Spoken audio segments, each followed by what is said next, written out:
Last year alone, Avista customers saved over 53 million kilowatt hours of energy by taking advantage of rebates from Avista.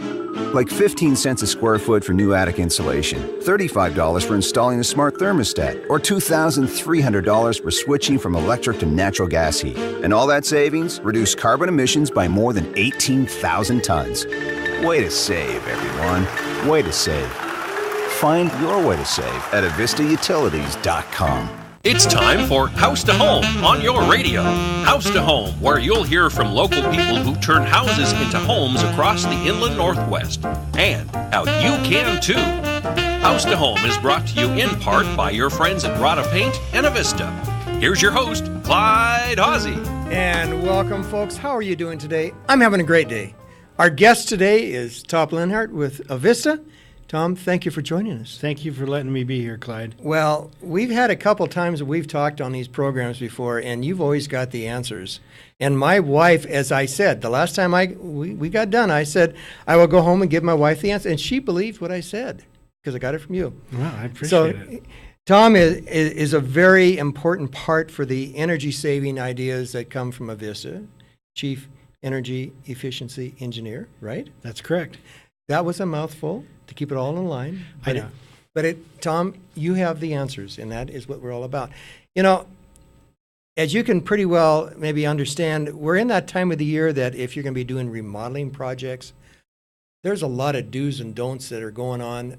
And I'm saying it openly. I'm not saying everything's bad, but there's some good stuff. But we need, as consumers, to understand better. And that's one of your things with your program is the energy efficiency that is taking place within that improvement, right? You bet. And being able to plan, Clyde, making sure that you've looked and seen what your systems were before you started the remodel, what they're going to be afterwards, planning how you're going to use that system is going to be a wonderful way to help you save energy in the future. Well, you know, I'm going to gather this because I'm going to start out right up in the beginning. I've told Tom, I have my own home. I'm in the process of getting some remodeling done.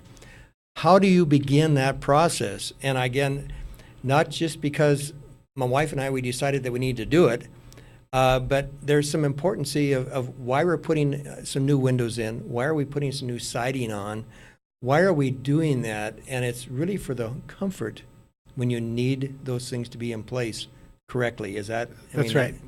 Comfort and quiet. Okay. If you do a really good job on your home, you end up living in a quiet vessel that will serve you well. And you feel comfortable living there then. Yeah, that's absolutely right. But I think what happens to a lot of people is that they decide they're going to make a change for aesthetic purposes.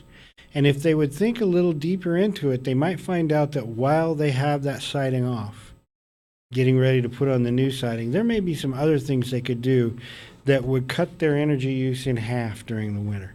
And that's what I want to remind people to do. I know why you're doing it. You'd like your house to look a lot better. But think about what else you could do in the process. Well, you know, and I have shared with Tom before today, so we could be thinking about what we're talking about. And I shared with you that some years ago, I decided that I needed to improve the siding of my home. I was tired of painting it, or staining it, I should say. It's all redwood. So I decided to put on some vinyl siding, and I had talked to the contractor, and I knew what I was going to be getting, I thought. And we took off, and we came back, and gosh, this really looks nice. Thank you.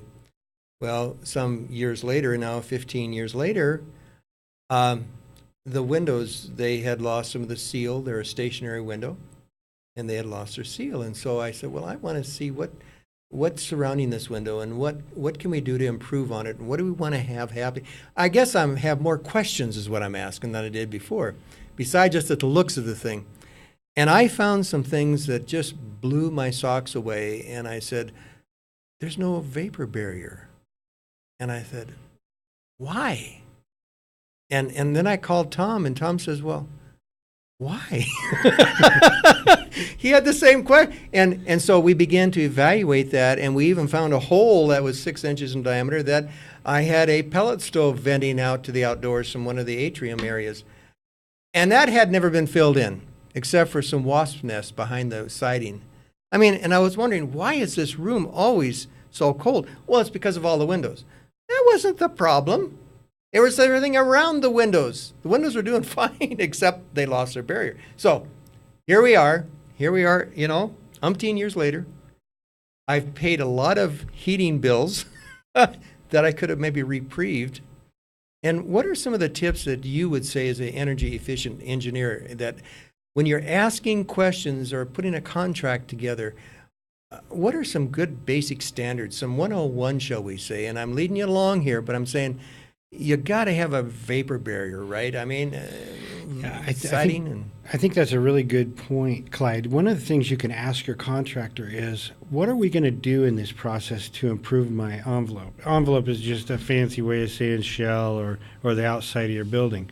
But if you say to the contractor, while we have this all apart, what are we doing to fix all the problems that we have in here or add to the insulation that is in the walls? When the time a lot of our houses were built, R11 was all they put in the walls. Right. Today, they're R17 with maybe 1 or 2 R value on foam on the outside, plus a vapor barrier that may have a couple R value. The difference between having a continuous insulation barrier on the outside along with a vapor barrier can be 30 or 40% lower energy consumption for your home. And so we're seeing people build like that now. I just had a customer call in to me, and she was complaining. And I said, what's the matter? And she said, well, I've tried to use one of the calculators online, and it's wrong.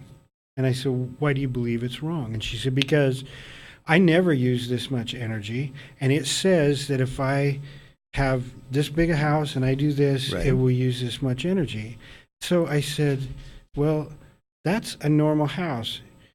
And we started talking, and she had her house redone, and in the process of redoing her house, she had all the siding taken off. She had all the holes filled. She had about R10 of insulation put outside the house, and then another wrap, all new windows. So what she had ended up with was a house that was better than a lot of people's new home.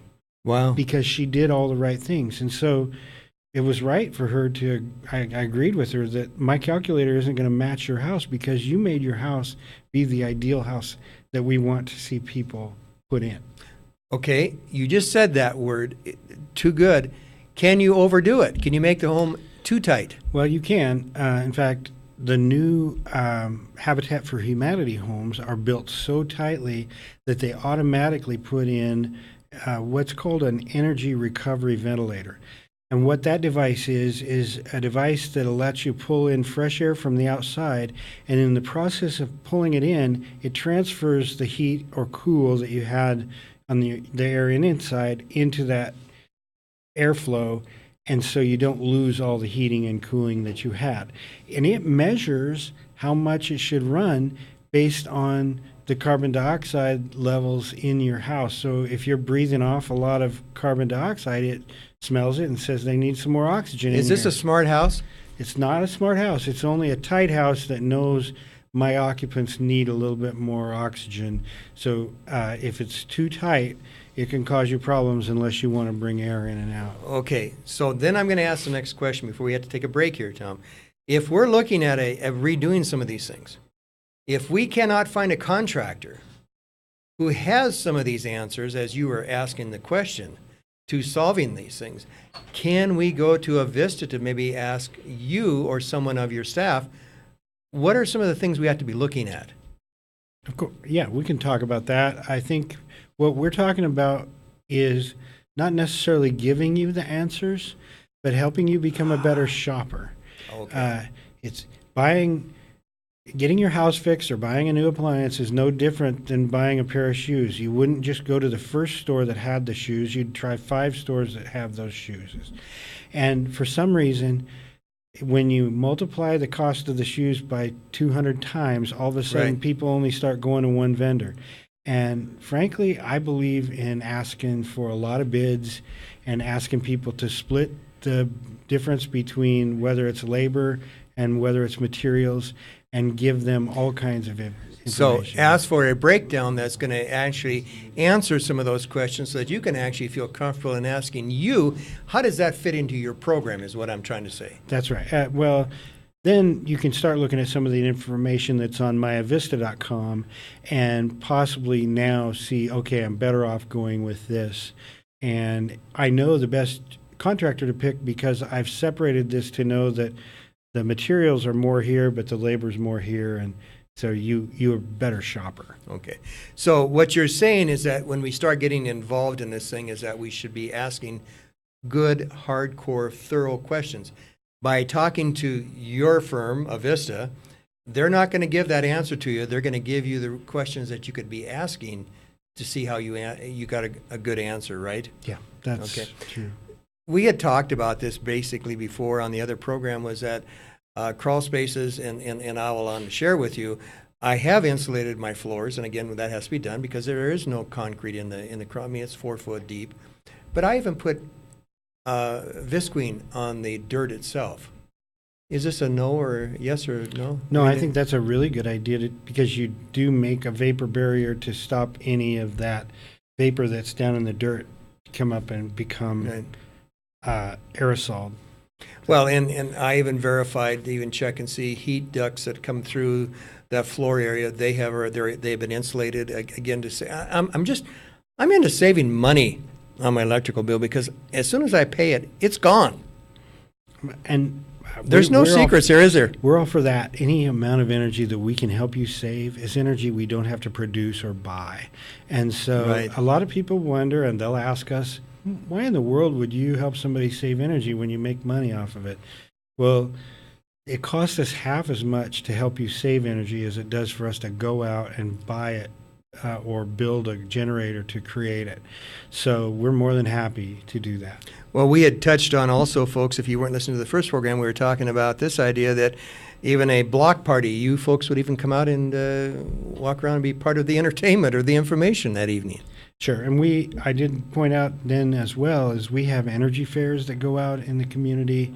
We have people who help limited income folks with their energy knowledge, and we'll be more than happy if you get a bunch of people together and you want to just talk about that. Call in to Avista, and we'll be happy to see what we can do. And they make that contact through? They can call the contact center.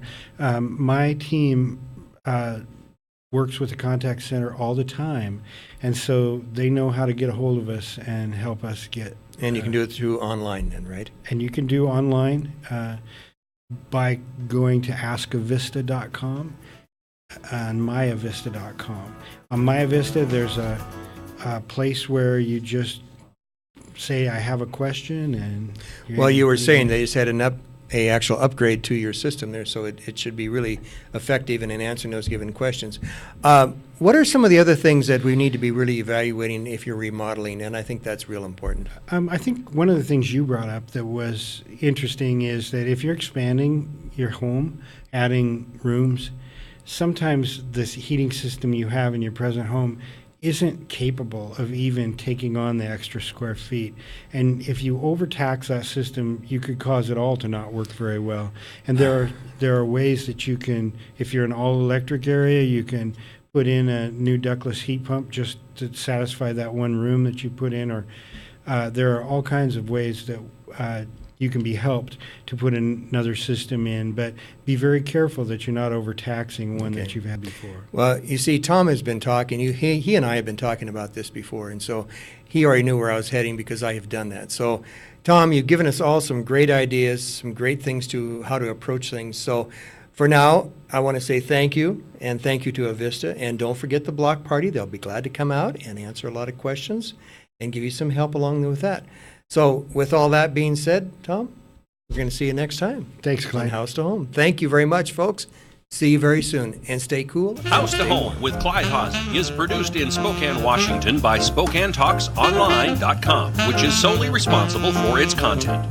Ask Clyde a question, recommend a guest, and hear this program again online anytime at SpokaneTalksOnline.com. House to Home is brought to you each week by Avista and Rada Paint. You can turn your house into a home. We're here to help. Thanks for listening to Spokane Talks Online. Last year alone, Avista customers saved over 53 million kilowatt hours of energy. How? By caulking their windows, programming their thermostats, replacing their incandescent light bulbs with LEDs.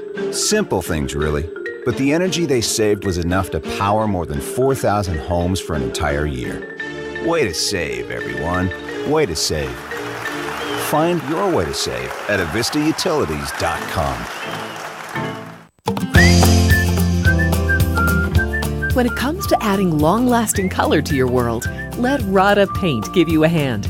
It'll be a snap with Rada Paint's quality coatings, vast color choices, and plenty of painting supplies. Visit your local Spokane Rada Paint stores today, or go online to radapaint.com. That's radapaint.com. Rada Paint. Finish right.